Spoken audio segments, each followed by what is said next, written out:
Brazil, a nation renowned for its vibrant culture, finds itself grappling with a chilling reality. Threats against public figures are becoming increasingly brazen. Judges, journalists, and politicians have become targets, their safety compromised by a wave of intolerance and aggression.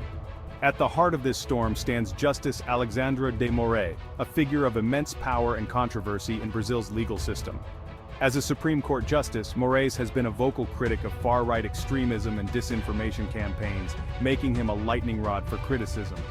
His stance against threats to the democratic order has earned him both admiration and animosity, placing him squarely in the crosshairs of a deeply polarized society.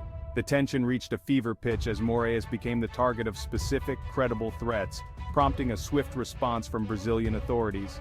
The eyes of the nation turned to the investigation, watching as authorities worked to unravel the plot and bring the perpetrators to justice. The irony was not lost on anyone. The man tasked with upholding the law, himself a target of lawlessness. Justice Moraes, known for his no-nonsense approach, now found himself staring down a threat that struck at the heart of his life's work. Security was immediately heightened around Moraes and his family, a constant reminder of the danger lurking in the shadows. The investigation delved deep into the murky underworld of online hate speech, uncovering a network intent on sowing chaos. The case of Justice Moraes became emblematic of a larger crisis facing Brazil, the erosion of trust in institutions, and the increasing polarization of society. The investigation, still ongoing, promised to shed light on the extent of the threat and the motivations of those involved. The investigation into the threats against Justice Moraes quickly gained momentum, with investigators working around the clock. Early leads pointed towards a coordinated effort, not the act of a lone wolf. The suspects were seemingly ordinary citizens radicalized by online propaganda. Their digital footprints told a story of increasing anger and a willingness to resort to violence to achieve their political aims. The investigation revealed a complex web of connections, many of whom had never met in person but found common cause in extremist online forums.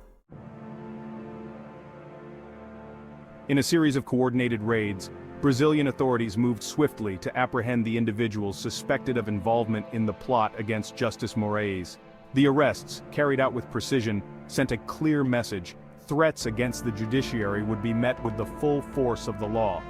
The suspects, a mix of men and women, were taken into custody and charged with conspiracy to commit violence and making threats against a public official. The homes and workplaces of the accused were searched, yielding a trove of evidence that painted a disturbing picture of their intentions. The swiftness of the arrests was widely praised by politicians across the political spectrum, a rare moment of unity in an increasingly divided nation.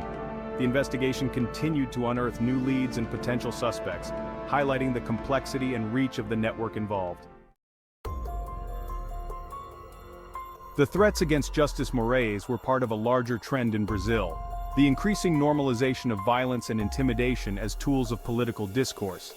From online death threats to physical assaults on elected officials, the very fabric of Brazilian democracy seemed to be fraying. The rise of social media had become a double-edged sword, amplifying divisions and providing fertile ground for hate speech and misinformation. The case of Justice Moraes forced Brazilians to confront uncomfortable truths about the state of their nation. The challenge facing Brazil was not merely a legal one, it was a societal one, demanding a collective effort to combat the root causes of extremism. Failure to address these issues risked pushing Brazil further down a dangerous path. The case of Justice Moraes transcended the realm of legal proceedings. It became a potent symbol of the challenges confronting democracies worldwide. The erosion of trust, the spread of disinformation, and the normalization of violence posed existential threats to open and free societies. The outcome of this case would have far-reaching consequences not just for Brazil, but for the future of democracy itself. A successful prosecution could serve as a beacon of hope, a reminder that even in the face of grave threats, the institutions of democracy could prevail. The international community watched, recognizing that the stakes extended far beyond Brazil's borders.